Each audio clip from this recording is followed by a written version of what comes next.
네, 태밀이 시작하겠습니다. 부릉부릉 오셨습니다. 네, 박시동입니다. 그리고 참 의술을 들고 오셨어요. 다 백지화 해버려 다 백지화해. 나 참 오늘도 발그레 하시네. 아니 그렇게 병째로 드시면 어떡합니까? 아니 저기 병맥도 있고 네. 다 그런 거 아니겠습니까? 병소주도 있는 것이고 원래 유럽 스타일이에요 다 이런 게. 유럽 스타일. 알아요 뭐 유럽을? 나 좀 가봤어요 지금. 좋으시겠어요. 나라 돈으로 다녀오셔서. 다 백지화해. 김어준이를 내가 백지화 시켜서 2명이 된 거 아닙니까? 나 지금 여기가 강상면 강하면. 네, 알겠습니다. 자, 또 깜빡하기 전에 짚고 가겠습니다. 미리미터. 김건희 여사가 침팬지 연구로 유명한 제인 구달 박사 만났다는 보도 주말에 나왔습니다. 왜 이런 보도가 많이 나왔을까요? 자, 제가 드린 보기 1번 이겁니다. 동물을 사랑하니까. 보기 2번. 서울 양평 고속도로 특혜 논란으로 시끄러우니까. 네, 99% 선택을 받았습니다. 보기 2번으로 집계됐습니다. 자, 오늘 할 거 많아요. 시동 바로 걸어보겠습니다. 네, 경제 소식 먼저 짚어드릴게요. 지난주에 이제 한국은행 발표가 나왔는데 올해 사실은 부진을 면치 못하던 경상수지가 5월달 기준으로 흑자로 돌아섰다는 소식이 발표가 됐습니다. 5월달 경상수지는 19억 3천만 달러 흑자를 기록했는데요. 사실 지난 4월달은 7억 9천만 달러 적자를 냈었어요. 그게 한 달 만에 일단 반등 자체는 성공을 했다라는 소식입니다. 올해 경상수지는 사실은 반도체 등 주요 수출품 경기 침체 영향으로 부진이 계속됐었어요. 네. 1, 2월 달에는 사실은 연속 적자라는 게 11년 만에 처음이었거든요. 그런 식으로 부진이 있었고 3월 달에는 이제 살짝 흑자를 냈었다가 4월 달에 마이너스, 다시 5월 달에 흑자 이렇게 퐁당퐁당 하고 있는 중입니다. 네. 근데 5월 달까지 누적을 보면 34억 4천만 달러 적자 중이에요, 지금. 작년은 이 기간 같은 기간 누적이 188억 1천만 달러 흑자였거든요. 작년과 비교하면 상당히 안 좋은 수치입니다. 잠깐 반짝 흑자를 냈다고 좋아할 상황이 아니고요. 5월 달에 반짝 반등에는 상품 수지 흑자가 영향을 줬는데 상품 수지가 18억 2천만 달러 흑자였어요. 그런데 이제 자세히 내용을 들여다보면 좋지는 않습니다. 왜냐하면 상품 수출이 전년 동월보다 14.7% 감소했습니다. 9개월 연속 감소세고요. 자동차를 뺀 나머지 반도체, 석유, 화학 등이 계속 감소하고 있고요. 서비스 수지도 감소, 여행 수지가 특히 감소 이렇게 하고 있고요. 수입이 전년 대비 13.5% 감소했고요. 수입 중에서 특히 원자재 가격이 떨어진 게 큰 폭으로 영향을 줬어요. 네. 한마디로 말하면 5월의 경상수지는 수출보다 수입이 더 많이 줄어서 생긴 결과다 이렇게 보시면 될 것 같아요. 아직 대중국 수출이라든지 우리의 이 기조 자체가 한 번에 좋아지는 상황은 아니다 이렇게 보셔야 될 것 같은데요. 자, 경상수지 반짝 흑자 어떻게 보십니까? 이게 문제가 심각합니다. 아, 또 왕자가 그런 것들은 네. 이거 손을 제대로 안 닦았네 이거. 자, 경상수지가 늘어날 때 동안 우리 전라수지, 강원수지, 제 충청수지는 뭐했냐고. 이러면 애들이 뭘 배웁니까? 그 경상도가 경상도다. 학교를 가 보니까 식단표예요. 놀라지 마십시오. 네. 그 술국이 없어요. 왜 술국이 없는 거야? 그 애들이 뭘 배워? 애들이 공부를 하면요. 다 그 구구 다 외우지 않습니까? 6일은 6, 6이 12, 63 빌딩, 64 생도, 65 슬라비아 이렇게 다 배우는데 술국이 없어서 애들이 배울 게 없어요. 경상수지는 경상도의 수지다. 그리고 급식에 술국이 없는 게 문제다. 배우면서 김치찌개 한잔 하면서 김치찌개 한 잔이에요? 나 참 거. 왕이 됐는데도 손에 왕자를 너무 계속 많이 쓰고 계시는 계시네요. 것 같은데 아침부터. 네, 좋지 않은 모습. 아이들이 안 봤으면 좋겠어요. 그러네요. 이런 모습. 아니 애들도 인생을 알아야 됩니다. 어차피 애들도 그냥 커서 어른 되는 거 아닙니까? 네. 나 참 거. 어렸을 적이 궁금해지네요. 갑자기. 자, 예, 두 번째. 두 번째 소식은 안 좋은 소식을 먼저 전해드리겠습니다. 새마을금고와 GS건설 PF 불안, 채권 시장 불안이 심상치 않다. 주말에 많이 나왔어요 뉴스. 예, 새마을금고 등이 유동성 확보를 위해서 지난 이틀간 매도한 채권이 2조 4,900억 원에 달하는 것으로 집계가 네. 됐어요.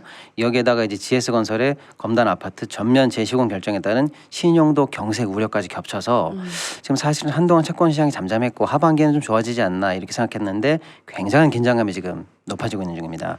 7일 발표에 따르면요, 새마을금고가 지난 5일날 새마을금고 등을 포함한 종합 상호금융 부분의 채권 순 매도액이 1조 6,498억이고요. 또 6일에는 8,405억 원어치. 그래서 합해서 지금 2조 4,900억 정도가 이틀간에 걸쳐서 집중 매도가 됐어요. 네.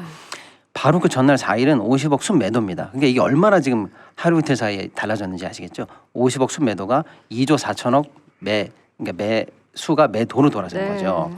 극명하게 이렇게 달라진 이유는 아무래도 새마을금고에서 지금 현재 유동성 위기가 있을까봐 현금 자산을 마련하기 위한 폭탄 매도로 시장을 추정하고 있습니다. 이런 영향 때문에 앞으로 채권 금리가 상당히 영향을 받을 것으로 전망이 돼요. 지난해 이미 이제 국고채 3년물 금리가 6일 기준으로 3.676%입니다. 기준금리가 3.5니까 기준금리 위로 올라간 거죠. 이러다 보니까 채권 시장이 앞으로 금리가 올라가고 그러다 보니까 그 고금리를 통해서 발행해야 되는 여러 가지 안 좋은 등급에 있는 채권들 시장에서는 상당히 경색이 오고 이게 전체적으로 채권 시장에 뭐랄까요 좀 유동성 위기랄까 경색을 확실하게 줄 것 같다. 이래서 긴장감이 굉장히 높아지고 있어요. 특히 이제 GS건설 관련한 프로젝트 파이낸싱 우려가 또한 커지고 있는데 지금 전면 재시공에 따른 비용이 최소 5천억에서 1조까지 달할 것으로 전망이 되고 있는데 지금 하품이 나옵니까? 지금 하품이 나올 상황이 아닌데 지금 뉴스가 너무 길어. 그래서 아무튼 참이로. GS건설이 올해 상환해야 되는 PF 우발 채무가 1조 2,800억으로 지금 현재 집계가 되고 있고 내년에도 역시 1조 1,500억 정도가 집계되고 있는데 이런 식으로 GS건설이 관련해서 PF 관련해서 상환해야 되는 채무 또 우발 채무 또 보증 채무 이런 것들이 전체적으로 차환이라든지 이런 게 어려움이 생기면 방금 말씀드린 새마을금고 채권 시장과 관련해 채권 매도 그다음에 GS건설이 관련하고 있는 PF 시장에 대한 경색 이 두 가지가 합쳐져서 채권 시장이 지금 굉장히 긴장감이 높아져서 다시 한번 사이렌이 켜지는 상황이다 이렇게 보고 있는데요. 자금 시장에 대한 우려 어떻게 보십니까? 그건 다 모르겠고요. 이 중요한 걸 이런 모르지 것들은 못하는데 그 수비수 정신으로 해결이 가능합니다. 운 좀 수비수. 떼주세요. 네, 수세에 몰렸을 때는 비, 비교할 것 없이 바로 가야죠. 수. 수사 빠르게 가. 새마을금고 다 치란 말이야. 어? 이거 수사 좀 빨리 해야 될 것 같은데. 다 수사해. 잠깐만 전화 왔네. 여보. 닥치라고? 아니, 닥치는 대로 해야지. 그냥 닥쳐? 대가리 박았어. 그래요? 네, 어떻게 저렇게 정수기물을 먹고 연기를 잘 하시는지. 자금 시장도 수사로 해결할 것 같아요. 수사로 해. 네. 안 끊어졌네. 네, 마지막 빠르게. 예, 짧은 소식 하나 전해드리면요. 저희가 올해부터 계속 얘기하는 그 세수 펑크 얘기하잖아요. 지금 확실하게 펑크난 금액이 36조 원입니다. 그러면 이 남은 기간을 모든 세수가 정상적으로 거친다 해도 최소 연간 단위라면 40조 이상 세수 펑크날 예정이에요. 이에 대해서 어떻게 해결할 건데라고 물었는데 네. 추경호 부총리가 이런 얘기를 했는데요. 순세계 잉여금과 기금의 여유자산으로 해결할 수 있다 이렇게 얘기를 했어요. 그래서 저희가 따져봤더니 전문가들이 따져봤더니 순세계 잉여금은 많아봐야 3조 내외로 추정이 되고 그다음에 기금 운용 자산도 일반 예산으로 이제 다시 전입할 수 있는 게 5조 내외로 추산된다. 네. 많이 잡아봐야 9조 정도거든요. 그러니까 전체적으로 나라 살림이 40조가 펑크가 났는데 지금 해결한다는 대책을 합쳐봐야 9조짜리밖에 안 되는데 그러면 결국 30조 이상의 나라 살림이 지금 세수 펑크 상황이거든요. 여기에 대해서 여전히 대책이 안 나오고 있습니다. 알겠습니다. 대통령 추총리가 뭐라고 자 보강이 조사하세요. 있던가요? 예. 네. 세계에서 조사 가장 예의 바른 경찰. 하면 되고요. 사와디카. 자, 마지막으로는 지금 현재 후쿠시마 오염수 방류 저지를 위한 단식 농성을 하고 있는 우원식 의원 국회 앞에서 진행되고 있는데요. 그 현장 제가 다녀왔습니다. 영상으로 보시겠습니다. 내일 뵐게요. 사와디카. 많은 분들이 공감은 하시겠지만 일단은 이 단식 투쟁을 할 수밖에 없었던 이유, 이렇게까지 내가 해야만 하는 이유에 대해서 한번 다시 말씀을 해주신다면요. 그러니까 오염수를 방류하는 문제는 정말 심각한 문제거든요. 국민의 생명과 안전, 또 우리 바다 환경, 이게 정말 크게 침탈을 받을 텐데 일본은 꼭 하겠다고 하는, 그렇게 이미 굴도 뚫어놓고 우리 정부는 일본이 버리겠다는 물을 총리가 나서서 마시겠다고까지 하고 전혀 대화가 안 되잖아요. 국민의 생명과 안전을 존중하는 것 첫 번째 임무가 국가가 해야 될 일인데 당연히 그래야 됨에도 불구하고 이 정부가 그런 생각이 없잖아요. 대화도 안 되고 이렇게 얘기하면 괴담이라고 그러고 희석시키는 걸 과학이라고 그러고. 그래서 이걸 막으려면 우리 민주당이 세게 나서야 되는데 세게 나서는 방법 중에 저 같은 선배가 이렇게 좀 단식하는 것이, 단식하고 좀 아주 강한 의지를 보여주는 것이 전체적으로 민주당에도 도움이 되고 또 이걸 막는 데 있어서 우리가 얼마나 절박하게 막으려고 하는지 또 국민들한테 보여주는 게 아닐까 싶어서 단식을 하기 시작을 했습니다. 이런 마음을 좀 보태고 싶다. 어떤 방법들이 있을지요? 네, 우선은 이제 저희 민주당에서 그리고 민주당뿐만 아니라 단체와 다른 정당에서도 거리에서 서명 작업을 하고 있습니다. 우선은 서명에 참여하시는 게 가장 좋은 쉽게 참여하는 방법이죠. 그리고 이런 의사를 옆에 사람들한테 제가 이야기했던 이런 내용들 옆에 사람들한테 계속 전달해 주시는 겁니다. 가까운 친구들한테도 전달하고 오해가 있을 수 있으니까 IAEA가 낸 보고서가 그게 과학이다. 이렇게 정부가 계속 얘기하고 언론에서 계속 그렇게 보도를 하고 있기 때문에 그것이 아니다. 그것이 일본 의뢰에 의한 아주 제한적인 그런 보고서라고 하는 걸 알려주시고 그리고 좀 더 나아가면 이런 집회도 가끔 하니까 거기에 참여해 주시고 이런 방법을 통해서 의견을 모아가는 거죠. 안 보이네요. 네. 탭미리 시작하겠습니다. 자, 박시동 평론가님 나오셨고요. 네, 박시동입니다. 맞은편에는 들고 하세요 그거. 들고 할까요? 네, 들고 왔어요. 잘 보이나요? 이마에다 대야 될 것 같은데. 그래 그래. 네. 소개 좀 해주세요. 리명박입니다. 네, 반갑습니다. 자, 까먹기 전에 하고 갈게요. 미리미터. 오늘 제가 드린 질문 이겁니다. 김건희 여사가 순방을 출국할 때 네, 패션이 또 많이 화제가 됐습니다. 부산 이즈 레디 키링 또 한 번 달고 가셨는데요. 왜 이걸 또 한 번 노출했을까? 여러분들은 어떻게 생각하시는지 여쭤봤습니다. 보기 이렇게 두 개 드렸습니다. 첫 번째, 부산 엑스포를 더 홍보해야 되니까. 두 번째, 양평 땅을 더 보여줄 수는 없으니까. 이렇게 드렸는데 99%가 보기 2번을 선택해 주셨습니다. 댓글 하나 소개드리면 마음속에선 양평 이즈 레디라고 외치고 있었을 것이다 라는 댓글 있다라는 말씀 드리면서 한국이 더 부릉부릉 필요해. 어? 뭐가요? 뭐? 국밥을 먹어야 되니까. 국밥 양평 국밥 맛있고. 양평도 맛있고 부산도 부산도 국밥 맛있고 맛있어요. 맞아요. 맛있어요. 아, 그 국밥. 어디 갔나? 어준이 국밥 먹으러 감옥 갔습니다. 갔어? 드디어 갔구만. 네, 드디어 갔습니다. 그놈아 그거 내 보내고 그거 아참 털다 밀라 그래 그거. 속이 시원하십니까? 시원해. 네. 자, 후련해, 시원하게 시동 걸어보겠습니다. 네, 첫 번째 소식인데요. 네. 정부가 새롭게 신규 원자력 발전소를 건설하겠다고 입장을 밝힐 것 같습니다. 네. 전력 수급 계획이라는 게 있어요. 2년에 한 번씩 계획을 내고 그 2년 단위로 해서 앞으로 8년간 우리나라의 전력을 어떻게 할 것인가라는 이렇게 계획을 이렇게 세워가는 계획인데 산업통상부 장관 이창양 장관 주재로 열린 29차 에너지위원회에서 이제 앞으로 할 게 11차 전력 수급 기본 계획이에요. 이건 2024년부터 2038년까지를 한도로 하고 있는 거거든요. 네. 이 계획과 관련해 가지고 신규 원전을 포함한 전력 공급 능력 확충 필요성을 검토하기로 했다라고 밝혔어요. 특히 이제 이 장관이 원전, 수소 등 새로운 공급 여력 확충을 검토할 필요가 있다라고 직접 얘기를 했어요. 이에 따라서 이제 내년에 발표될 이 11차 전력 수급 기본 계획에 신규 원전 건설 계획이 본격적으로 담길 가능성이 커졌다라는 분석입니다. 신규 원설 계획이 전력 수급 기본 계획에 포함이 된 것은 2015년 7차 때 이후로 지금 처음이거든요. 지금 사실은 10차가 현재인데 10차 전력 수급 기본 계획에 따르면은 전체 발전량에서 앞으로 우리나라가 2036년까지 가면은 34.6%를 원전에 의지하게 되거든요. 네. 근데 이제 아시겠지만 국제적으로는 지금 신재생 에너지를 높이고 특히 이제 아리백 관련해 가지고 그렇죠. 그게 엄청 중요한 상황인데 원전 비중을 점점 늘려가는 거 아니냐. 국제사회 그 글로벌 스탠다드나 우리의 그 가야갈 원전에 앞으로 가야 될 방향에 저 신재생 에너지를 높여가야 될 방향에 반대로 시대에 역행하는 거 아니냐라는 지금 비판이 일고 있어요. 네, 특히 바로 반응 나오네요. 수출길 더 막히는 거 아니냐. 맞습니다. 특히 이제 국가적으로 보면은 지금 현재 아리백을 통해서 신재생 에너지로 생산한 수출품을 가지고 수출을 해야 산업에 도움이 되는데 네. 그런 건 아랑곳하지 않고 얼마나 저 원전 마피아들의 힘이 세면 국가적인 그런 계획에서조차도 그런 국가의 미래를 고민하지 않고 원전 노래를 부르느냐 이거야말로 대통령이 얘기하는 이권 카르텔 아니냐. 그럼 원전 카르텔.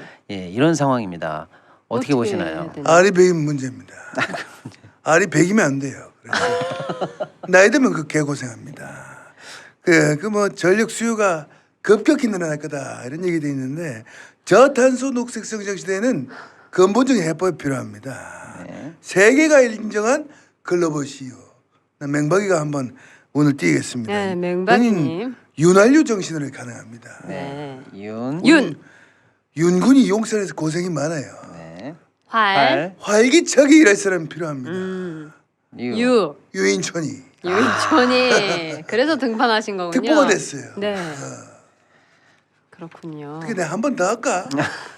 줄만 수 있지 않나? 얼마나 더 해드시려고요? 아니 갈 수 있을 때 가야지. 안 돼요, 안 돼. 벌 수 있을 때까지 벌고 해먹을 수 있을 때 해먹고 안 돼요, 안 돼. 나갈 수 있을 때 나가고. 나가세요. 안녕히 계세요. 문을 안 열어줘. 네, 자. PD가 나쁜 새끼. 마저 드세요. 예, 예. 두 번째. 네, 아무튼 큰 일입니다. 예, 그래서 최근 이제 어제 오늘 저희가 말씀을 드렸지만은 금융시장 관련해 가지고 긴장도가 계속 높아지고 있어서 이 얘기를 좀 집중적으로 다시 해드려야 될 것 같은데요. 특히 이 GS건설의 인천 검단 아파트 전면 재시공 결정이 있었고요. 그다음에 새마을금고 자금 이탈 등 악재가 터지면서 네. 지금 자금 시장이 굉장히 불안해지고 있거든요. 특히 이제 불안하다 싶으면 항상 제일 약한 고리는 일단 요즘은 PF를 보셔야 되고요. PF 관련해서도 증권사를 지금 보셔야 되는데 증권사 관련해서 PF 연체율이 16%대로 올라가고 있다. 네. 이게 지금 자금 시장에 먹구름을 뒤르고 있다라는 소식인데요. 금융위원회에 따르면 작년 말에 증권사 PF 연체율이 10.38이었어요. 그런데 지금 3월 말에 15.88까지 올라왔는데 3개월 사이에 5.5%나 올라왔어요. 이게 얼마나 가파른 상승이냐면 다른 금융업권, 예를 들면 보험업권은 그 사이에 0.06포인트밖에 늘질 않았고요. 오. 저축은행도 2%, 여신도 2%, 상호금융도 0.01%의 증가율에 상당히 그쳤는데 비교되네요. 예, 증권업계에 관련한 PF 연체율이 이렇게나 많이 올랐다는 게 지금 업계에서는 굉장히 불안하게 보고 있고 특히 브릿지론 관련해서 연체가 높고요. 앞으로 이제 문제인데 신용 공여 PF 관련해서 이제 증권사가 쉽게 얘기하면 무슨 일이 생기면 우리가 보증하겠다라는 이런 어떤 신용을 제공해 주는 것 이제 신용 공여라고 하는데 네. 이게 지금 신용 공여 잔액을 봤더니 21조 정도 됩니다. 근데 이 21조가 신용 공여 종류가 두 개가 있는데요. 매입 확약이 있고 매입 보장이 있는데 매입 확약은 뭐냐면 그 어떤 일이 있어도 무조건 내가 떠안겠다. 네. 사실상 무슨 일이 나면 다 그게 증권사의 부담으로 다가오는 거거든요. 신용 공여 잔액이 21조인데 그 중에서 매입 확약 물량이 전체의 90%에 이른다라는 지금 자료가 나와 있습니다. 즉 PF 관련해서 앞으로 무슨 일이 나면 연체율이 높아질 것이고 그럼 증권사가 부담으로 떠안는데 대부분 매입 확약에 걸려 있기 때문에 실질적으로 자기 리스크가 되고 있다. 그래서 굉장히 위험한 상황이다라는 건데요. PF 시장 굉장히 위험도가 높아지고 있는 거에 대해서 어떻게 생각하시나요? 나도 막 증권사를 해봤어 하는데 그렇죠. 경영자가 어떤 마음을 갖는지 그게 가장 중요합니다. 네. 빌 게이츠가 노래 부르는 법 알아요? 빌 게이츠가 모르겠네요. 노래 부르는 법? 나 들어봤어. 뭐예요? 마이크로 소프트하게. 마이크로. 그렇게 부르더라고. 그렇구나. 이상민 씨 때문에 MB 호감도가 올라간다는 분이 계시네요. 네. 내 알바예요? 좋으시겠어요? 내 호감도는 어떻게 하려고? 그다음에 지금 이어서 이제 금융시장 불안한 얘기를 계속 네. 해드려야 되겠는데요. 새마을금고 자체의 예금 인출 사태는 조금 진정되는 분위기입니다. 정부의 합동 브리핑이 그렇죠. 있었고요. 안심하시라, 뭐 전액 보장하겠다, 맞는 얘기고요. 그래서 이제 일반적인 고객분들께서 불안을 느끼시면서 뱅크런 하실 필요는 없는 것 같습니다. 네. 근데 다만 그 문제의 근본 원인이었던 새마을금고의 이런 부실, 불안한 운영 이게 지금 그거 자체가 지금 해결된 건 아니잖아요. 그래서 지금 여파가 계속 미치고 있는데요. 금융시장에. 새마을금고가 어저께 저희가 살짝 말씀드렸지만 채권을 대량으로 매도했습니다. 시중에요. 네. 그래서 채권이 대량으로 매도되는 여파가 지금 이제 채권 시장에 미치고 있는데요. 여전체 금리가 4.5% 육박하는 지금 후폭풍이 일어나고 있어요. 쉽게 설명드리면 새마을금고가 가지고 있는 채권을 채권 시장에 팝니다. 네. 그럼 채권이 많아지겠죠 시장에. 그럼 채권 가격이 떨어지겠죠. 그럼 채권 금리가 올라가겠죠. 그렇게 해서 여전채라고 해서 카드사가 발행하는 채권이 있거든요. 여기 금리가 당연히 후속적으로 상승을 합니다. 지금 그래서 얼마나 올랐나 봤더니요. 10일 금융투자협회에 따르면 7일 기준 AA 플러스 등급 여전채 3년물이 4.4%로 집계가 됐는데 금리가요. 전월 말 4.306%에서 일주일 만에 1% 가까이 올랐습니다. 이게 사실은 여전채 금리가 3월에는 3% 후반대로 하향 안정화되고 있었는데 지금 4.4까지 올라간 거예요. 이렇게 금리가 올라가면 나중에 어떤 일이 생기느냐? 예를 들어서 카드채를 발행해서 자금을 조달해야 되는 카드사 입장에서는 자금 부담이 크겠죠. 이자 부담도 크겠죠. 그래서 카드론이나 현금 서비스 이용하는 고객들에게도 그 비용이 전가되는, 그래서 우리 금융시장을 이용하는 소비자에게까지도 그 비용이 고스란히 전이되는 그런 상황이고요. 또 새마을금고 관련해서 지금 저희가 유동성이 부족하지 않나, 이게 뱅크런의 원인이 됐었거든요. 네.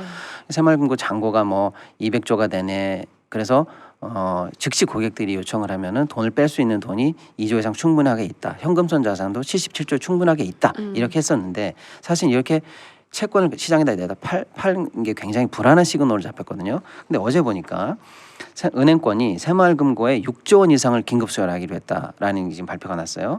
그 금융권에 따르면 5대 시중은행, KB신한, 하나우리, NH농협 또 산업은행, 기업은행이 잇따라 새마을금고에 RP 이제 환매 조건부 채권 매입 계약을 체결했어요. 그러니까 각 은행이 1조씩 해서 새마을금고에 1조 이렇게 해서 6조를 긴급 수혈하기로 했다라는 네. 게 나왔거든요.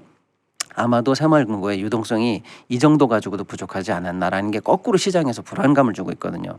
새마을금고 사태 일파만파인데 어떻게 보시나요? 나도 그 뱅크런 조짐까지 보고 있는 거 아닙니까? 네. 그래서 이건 공직자들이 근본적인 해법을 내놔야 됩니다. 이건 놀이터 정신으로 해결이 가능. 놀이터 놀이터 정신이요? 정신이요? 운 띄워볼게요. 아니, 놀고 싶으면 집에 가세요. 이 이젠 새로운 국정 동력이 필요합니다. 네. 터, 덕갈비로 합시다. 덕갈비. 돈을 덕갈비로 해. 만병통치약이 다 질러놓고 회수하면 됩니다. 덕갈비 얼마나 더 해먹어야 됩니까? 카드깡으로 다 질러. 안 해봐서 다 웃는데 네. 해봐서 알아요. 알겠습니다. 얼마나 해보셨어요? 받아보려고요? 네. 감옥 갑니다. 이렇게 알겠습니다. 하나 더 할까요? 아니면 짧게 네. 한 마디만 한 줄. 예, 그 부자 감세를 본격적으로 검토하고 있는데요. 기획재정부가 이제 올해 세금 개편안을 준비 중인데 네. 결혼 증여세 면제액을 최대 1.5억으로 늘리는 것을 검토하고 있습니다. 무슨 내용인지 궁금하시죠? 내일 이어갈게요. 안녕. 네, 팬미리 시작하겠습니다. 아니 같이 하기로 해놓고 어디 가세요? 아니 저분은 네. 가수 이문세 씨 아닙니까? 이문세 씨가 아침이라 많이 살짝 불었네. 부었어요. 라면을 부른 몇 게 개를 아니고. 처먹은 거야. 아이고 정말. 네, 박시동 평론가님 계시고요. 네, 안녕하세요. 그리고 박수입니다. 안녕하십니까? 네, 길라임 되시나요? 아닙니다. 육박근? 그렇습니다. 아, 어머니와 아버지의 성을 같이 땄습니다. 육박근에 대한 반응이 더 좋더라고요. 그렇습니까? 네, 참고해 주시고요. 네, 라면이었냐면서 사람들이 지금 댓글 달고 계시네요. 아 라면 먹고 싶네. 네. 자, 시작하겠습니다. 밀리미터. 공장장 지금 휴가 중입니다. 오늘 수요일이라서 가장 중간 막바지를 맞이하기 전에 대체 뭐 하고 있을지 궁금하긴 한데 휴가 중에 과연 방송을 볼까 안 볼까, 생방송으로 볼지 안 볼지 궁금해서 여러분들은 어떻게 생각하시는지 궁금했거든요. 사실 저 커튼 뒤에 숨어 있다는 얘기가 아, 있어요. 그래요? 너무 무서운데? 네. 그렇군요. 보셨어요 혹시? 뭐를요? 아, 숨을 수가 없어요. 어준아 나와라. 실루엣이 나쁜 자식. 나쁜 자식. 자, 그래서 많은 분들이 볼 거다라면서 댓글 많이 달아주셨는데 천장에 매달려 있다는 얘기가 있습니다. 매달 수가 없어. 아 그렇습니까? 매달 수가 없어. 요즘 많이 불었어. 고기를 구우면서 보고 있을 거다. 입에는 상추를 문 채 보고 있을 거다라고 하시는 분이 있는데 상추를 문 모습을 제가 한 번도 본 적이 없어요. 풀떼기를 먹어야지. 네네네. 네, 지금 텐미리 중에 밀리미터 소개해드리고 있습니다. 그러면서 결과는 60%가 본다라고 말씀을 해주셨고, 그리고 23%가 안 본다인데 17%는 생방송으로는 보지 않는데 나중에라도 따로 뭐 본다 이렇게 얘기를 해주시네요. 네, 이 정도 정리하고 시작할게요. 우리 할 거 많아요. 네. 네, 어저께 전해드렸던 소식에 이어서 이제 업계 반응들이 나오고 있는데요. 신규 원전을 우리가 윤석열 네, 정부가 맞아요. 공식화했는데 네. 삼성 등 첨단 기업의 아리백 차질이 우려된다는 반응입니다. 윤석열 정부가 첨단 산업에 뭐 안정적 전력을 공급하겠다라는 이유로 일단 신규 원설을 공식화했거든요. 네. 그래서 2050년까지 사용 전력의 100%를 재생에너지로 조달하기로 한 우리 반도체, 배터리, 데이터 센터 기업들의 아리백 계획이 큰 차질을 빚게 됐다. 그래서 만약에 이런 계획이 차질이 빚게 되면 국제사회, 투자자, 고객사 등이 투자 구매를 결정하는 데 중요한 기준이 아리백이거든요. 이 기준을 국내에서 달성하기 어려워진다라고 하면 기업들이 결국에는 해외로 생산 공장을 이전해야 할 수 있다라는 우려가 제기되고 있습니다. 네.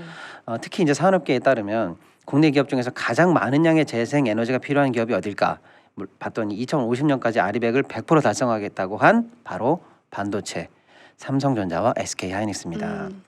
삼성전자는 현재 전력 소비의 대부분을 이제 국내 공장에서는 차지하고, 그러니까 국내 전력 소비량 중에서 재생에너지 관련해서 전환율이 얼마나 되나 봤더니 굉장히 미미해요.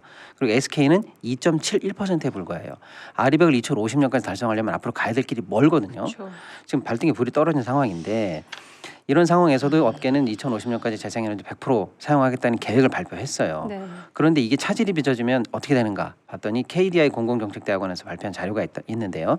아리백이 주요 한국 수출 산업에 미치는 영향이라는 자료가 발표됐는데 만약에 우리나라 반도체 기업들이 아리백에 참여하지 않을 경우 2040년 반도체 수출액이 31%나 감소할 것으로 조사가 됐습니다. 그래서 지금 발등에 불이 떨어진 상태고요. 반도체 기업뿐만 아니라 전력을 많이 쓰고 있는 배터리 기업, LG 에너지 솔루션 같은 기업이죠. 또 데이터 센터가 필요한 네이버나 카카오 등도 빨간불이 켜진 상황이에요. 그러니까 지금 도대체 경제를 살리자는 건지 경제의 피를 돌게 하자는 건지 원전만 살리고 나머지 기업들 다 죽이고 국내 공장 결국 해외로 다 내쫓는 거 아니냐라는 지금 비판이 제기되고 있는 상황입니다. 네. 어떻게 보십니까? 신뢰를 어기는 이 원전 그 원전의 정치는 이제 국민들께서 심판해 주셔야 됩니다. 그래서 인선이 중요하다 이런 아이디어가 있다는 것 아니겠습니까? 그래서 이거는 책받침 마인드로 해결이 가능하다. 책받침 마인드. 그렇습니다. 네, 운 띄워볼게요. 책, 책임감 없는 인선은 이제 그만해야 됩니다. 네, 밭. 바꿔야 됩니다. 이명박계 이제 그만 쓰십시오. 네, 침, 친박도 좀 써주십시오. 경환이, 병우 다 백수입니다. 따뜻한 분이시군요. 놀고 있습니다. 네, 오늘 화장 곱게 됐다고 칭찬도 나오고 있네요. 네, 고맙습니다. 네. 인물이 워낙 좋아서 마음을 곱게 쓰면은 피부가 좋아집니다. 네. 짧게 시간이 없기 하나만 때문에 더 해야 짧은 될 것 소식으로 같아요. 네. 넘어가야 될 것 같아요. 국세청에 이어서 공정거래위원회도 메가스터디 등 학원업체의 조사에 착수했다는 소식인데요. 네. 특히 이제 공정위 같은 경우에는 지금 부당 광고 또 끼워 팔기를 조사하겠다는 건데 공정위 관계자는 물론 조사 내용을 확인해 주지는 않고 있습니다만 현장에서는 지금 뭐 예를 들어서 그 합격률 1위, 뭐 의대 합격 보장 이런 부당 광고를 하지 않았느냐 또는 교재 같은 걸 끼워 팔지 않았느냐라는 식으로 지금 사교육 업체를 조사하고 있다는 보도인데 제가 이제 경제 전문가로서 말씀드렸는데 네. 특히 메가스터디 같은 경우는 상장 회사입니다. 주주가 있는 회사들이에요. 이게 정말 기업하기 좋은 나라인지 특히 외국인 투자자들은 이런 상황을 좀 이해를 못 하고 있어요. 그렇죠. 자본주의냐 이게 지금 북한이냐라고 좀 되묻는 정도로 심각한 상황입니다. 공정위까지 나서는 이런 모양새 어떻게 보시는지요? 축구공이 굴러가네요. 축구공이 굴러가면 우리가 뭐라고 합니까? 공굴러 가요? 공감. 공감입니다. 알겠습니다. 오늘 여기서 마무리할게요. 내일 봬요. 안녕. 끝. 네, 텐미리 시작하겠습니다. 자, 오늘은 부릉부릉 박시동 평론가님이 너무 아침부터 달려주셔서 그 자리를 다른 분이 채워주셨습니다. 안진걸 소장님 환영합니다. 예, 고속도로 게이트 규명에 목숨을 걸고 있는 안진걸입니다. 오늘은 민생 이슈로 오게 됐습니다. 네, 고맙습니다. 반갑습니다. 그리고 맞은편에는 안녕하세요. 양당에 비대를 닦아봤던 그 김종환이라고 하는데 아니 박시동이가 왜 이렇게 살이 쪘어? 아니, 살이 찐 걸 안 찐 걸 안 찐 걸이라고 봐요. 안진걸. 예, 절대 안진걸 반드시 이길 걸 안진걸이라는 분석도 있습니다. 그 판때기는 위원장님. 뭐냐고 묻지 않을 수가 없어요. 판때기 조금 이따가 예. 보도록 하고요. 미리미터부터 하겠습니다. 자, 국민의힘 박성중 의원이 서울 양평 고속도로 의혹 제기한 언론사들을 상대로 가짜 뉴스를 생산했다라면서 끝까지 책임을 묻겠다라고 했는데요. 왜 그랬을까요? 라고 제가 여쭤봤습니다. 보기 1번에 오타가 났어요. 가짜 뉴스를 생산하니까 1% 집계됐고요. 진짜 뉴스가 드러날까봐 그런 것이다. 99%로 집계가 됐습니다. 이 정도 마무리하고요. 우리 안 소장님 하실 말씀 많으실 것 같은데, 예. 네 아니, 판넬까지 정말 준비하셨어요. 고속도로 게이트 때문에 우리 국민들이 열받아 오는데 네. 이제 또 교통과 관련된 건데 라면값 뭐 최근에 50원 인하해줬다 일부 라면. 그래서 뭐 마치 큰 대책이라 된 것처럼 생색을 냈잖아요. 그럼 10개 먹어봐야 500원이거든요. 네. 근데 라면 안 드시는 분도 많이 있잖아요. 조금만 드시는 분도 많이 있고. 근데 지금 대중교통비가 서울 기준으로 8월부터 버스가 300원에서 700원이 오르고요. 지하철이 150원이 오르고 내년에 150원이 오르고 또 300원이 됩니다. 그러면 라면 50원 인하해 줘가지고 마치 대책도 아닌 걸 내놓더니 뒤로 이제 곧 8월부터는 500원이 오르는 거죠. 500원 가까이가. 네. 그럼 지금 우리 국민들의 삶이 얼마나 어렵냐면 저번에 박시동 평론가 말씀드린 것처럼 가계부채가 GDP 대비 103%에 달해서 가계부채가 1,850조 거기에 자영업자들 부채가 1,000조를 돌파한 상황인데 국민 300만 명이 월급을 벌어갖고 소득을 벌어서 네. 70%에서 100%를 부채 갚는 데 쓰고 있다는 통계도 최근에 확인됐어요. 이 상태에서는 정말 공공용 민상을 신중하게 하거나 미뤄져야 되거든요. 네. 그래서 저희가 공공용 민상 철회 민생대책 마련하라. 네. 이렇게 어려울 때 내수가 또 극심히 침체돼서 경제발전까지 발목을 잡고 있는데 또 이제 대중교통가 오른 겁니다. 그러면 독일은 작년에 9유로 12,000원 내면 한 달 내내 대중교통을 무료로 이용할 수 있는 맞습니다. 정책을 펼쳐서 세계적인 추를 받. 그게 서민들을 위한 정책이면서 동시에 화석 에너지에 대한 의존도를 줄이고 자가용을 두고 대중교통으로 삶의 체질을 바꾸고 그러면 교통체증 없어지죠. 대기 환경도 많이 좋아지겠죠. 네. 서민 중산층들 물가 고통에서 벗어나죠. 여러 가지 장점이 있다. 너무나 많은 장점이 있잖아요. 네. 이걸 줄기차게 민주당이나 정의당, 뭐 진보당 등 야당이 주장하고 민생시민단체, 오소 환경단체까지 다 나서서 이걸 해야 된다 하는데 이런 정책은 윤석열 정권은 단아에 관심이 없더니 그냥 이제는 전기요금, 뭐 가스요금 인상해서 대중교통 요금까지 인상이 된다. 네. 안 소장님. 서민들은 정말 죽을 맛입니다. 네. 이렇게 주장하시는 거 어떻게 보시나요? 그 소위 그 경제 문제를 갖다가 정치권이 방기를 하면은 그런 정치권이 스스로 그 무능을 고백하고 있는 거라고 봐요. 이런 그 경제를 갖다가 그런 메커니즘을 이해하지 못하고 병치레만 나오면 안 된다고 보기 때문에 네. 이런 병문안 정신으로 해결이 가능하다. 그래서 병문안 병문안 정신. 운 좀 떼달라고 봐요. 네. 병. 그 병치레하는 정치가 문제라고 봐요. 네. 문.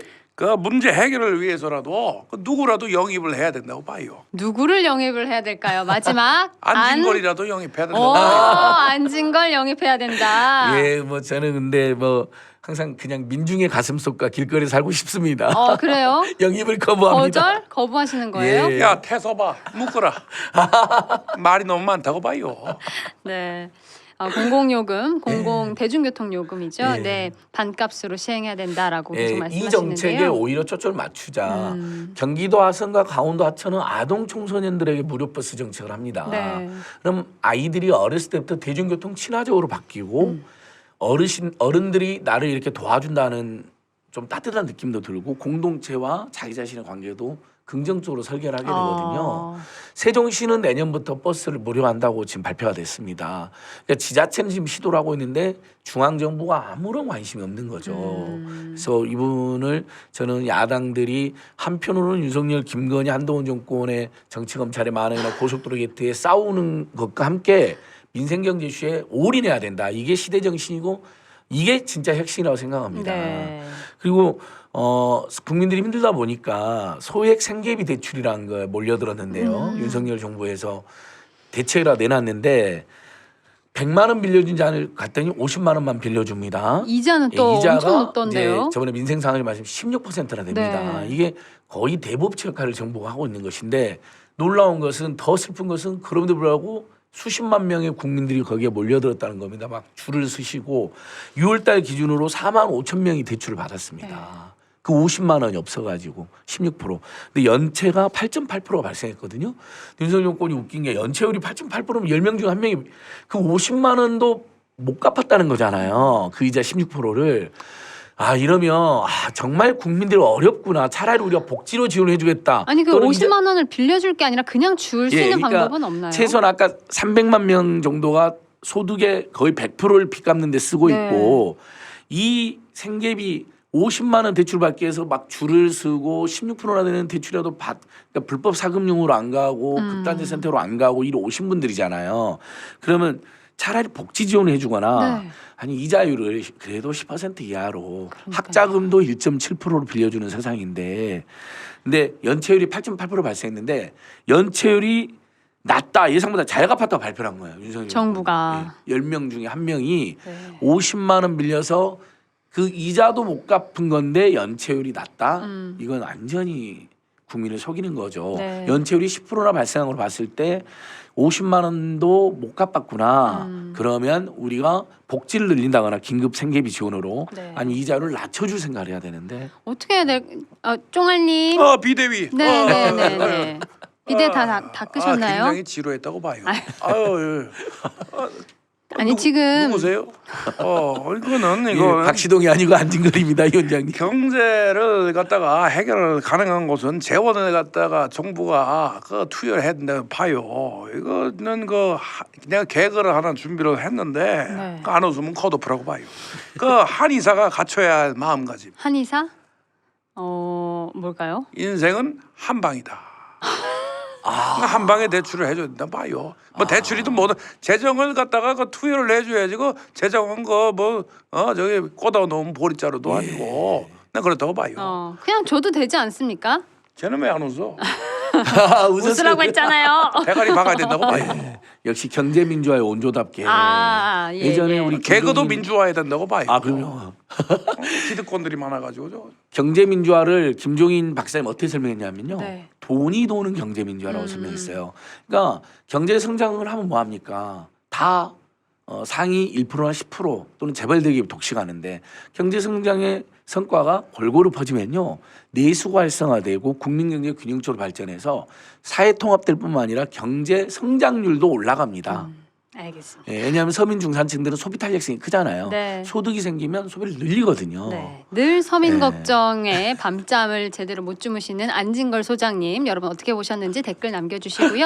아무리 봐도 다음번에도 제3지대 관상이라고 봐요. 제3지대. 또 뵐 수 있길 금 쪄서 얼굴이 바랄게요. 보인다고 네, 두 분 인사드리겠습니다. 제4지대에서 고속도로 안녕. 게트를 네, 텐미리 시작하겠습니다. 보이죠? 네. 자, 앞서서 진행된 순서들이 조금 딜레이가 됐는데요. 저희는 그래도 꿋꿋하게 10분 채워보는 것을 목표로 시작해 보겠습니다. 어제 진행을 하고 새로운 머리색으로 돌아오신 부릉부릉 박시동 평론가님. 네, 한 살이라도 어려 보이고 싶은 박시동입니다. 색깔에 무슨 의미가 있나요? 그런 건 없습니다. 없어요? 네, 바로 시작할게요. 자, 미리미터부터 짚겠습니다. 국민의힘에서 서울 양평 고속도로 사업과 관련해서 문재인 정부를 국정조사해야 된다라고 주장을 하고 있는데요. 왜 그랬을까요? 제가 드린 보기 2개입니다. 1번 뭐든지 문재인 정부 탓이니까. 2번 국정조사를 하긴 해야 될 것 같은데 좀 불안한 구석이 있으니까 인데요. 많은 분들이 이거 킬러 문항 아니냐고 댓글을 달아주셨습니다. 76%가 문재인 정부 탓으로 돌리고 싶다라고 생각하신 것 같습니다. 자, 이 정도로 정리하고요. 오늘 부릉부릉 많잖아요, 내용. 그죠? 네. 네, 시작해 볼게요. 첫 번째. 일단 오늘은 금리 위주로 조금 네. 집중적으로 기사 몇 개를 연달아서 소개해 드리면은 아마 금리를 보시는 눈이 조금 더 깊이가 있으실 것 같아요. 기사 많이 났어요. 맞습니다. 네. 어저께 한국은행이 기준금리를 발표했는데요. 3.5 4연속 동결이 되었습니다. 13일 한국은행 금통위 정례회에서 기준금리를 3.5로 동결했는데 지난 2월, 4월, 5월에 이어서 네 번째 금리 동결입니다. 아마 최근 물가 상승률이 그래도 조금은 낮아진 듯 하고요. 또 경기 둔화 우려가 여전히 큰 상황에서 또 새마을금고 사태 때문에 금융시장이 약간 또 불안하지 않습니까? 이런 것들을 고려해서 아마 금리가 동결된 걸로 보이는데 이제 남은 문제는 미국 변수가 있어요. 네. 미국 연준이 오는 24, 25일에 7월 이제 FOMC에서 금리를 0.25 정도 인상할 것이라는 관측이 사실 지배적이에요. 이렇게 되면 이제 한미 금리 차가 또 역대급으로 2% 차이 구간으로 진입을 하게 됩니다. 당초에는 미국이 연내에 2회를 이제 금리를 인상할 것으로 이렇게 전망이 됐는데 최근에 약간 지표가 잡히면서 1회에 그칠 것이라는 의견이 조금씩 많아지고 있어요. 그에 따라서 2% 정도라면은 그래도 조심스럽지만 버틸 만한 거 아닌가라는 전망도 약간 의견 좀 지지를 받는 것 같아요. 자, 일단은 요 소식을 기본으로 깔고 네. 다음 소식을 들어보시면 될 것 같아요. 이렇게 금리를 발표하고 나면은 이창용 총재가 이제 기자회견을 하면서 백브리핑 비슷하게 자세한 얘기들을 네. 합니다. 여기서 이제 의미 있는 얘기가 여러 개가 나오거든요. 중장기적으로 GDP 대비 가계부채 비율을 80%로 줄여야 된다라는 이제 얘기를 하셨어요. 최근에 주택담보대출을 포함한 가계대출이 급격히 늘어나는 것과 관련해서 중장기적으로 우리나라 국내 총생산 GDP 대비 가계부채 비율이 너무 많다. 그래서 줄이는 거시적 대응을 해야 한다라고 지금 한국은행 총재가 얘기했는데 그럼 어느 정도로 줄여야 될까라고 했는데 의미 있는 수치가 나왔네요. 지금은 뭐 단기적으로 여러 가지 부동산 시장이라든지 이런 게 어려워서 약간 미세 조정을 해야 되지만 반드시 중장기적으로는 GDP 대비 80%까지 내리는 것이 좋다라고 이제 한국은행 총재가 그 수치를 예시를 들었어요. 근데 어떻게 내려요? 근데 이제 지금 얼마냐도 일단 따져봐야 네. 되는데 지금 우리가 GDP 대비 가계부채 비율이 103이에요. GDP를 대비한 가계부채 수준은 세계 1등입니다. 세계에서 가계빚이 제일 많은 나라입니다. 지금 우리가. 그래서 하는 총재 얘기는 이거죠. 현재가 만약에 집집마다 빚이 1억이라고 해보면 네. 8천만 원 수준까지는 줄여야 된다라고 목표를 낸 거죠. 어떻게 할 수 있는지 궁금한데. 그 수단도 제가 조금 더 말씀 한번 네. 드려볼게요. 일단은 보시죠. 금리를 동결했어요. 그리고 앞으로 가계부채 더 줄여라 이렇게 쭉 흘러가죠. 네. 자, 그런데 현실을 한번 볼게요. 같은 날 나온 기사입니다. 지금 다시 대출이 늘어나고 있어요. 그래서 주담대가 7조가 늘었습니다. 한국은행이 6월 말 기준 가계대출 잔액을 발표했는데 5월보다 5조 9천억이 늘어서 가계부채가 무려 1,062조를 돌파했고요.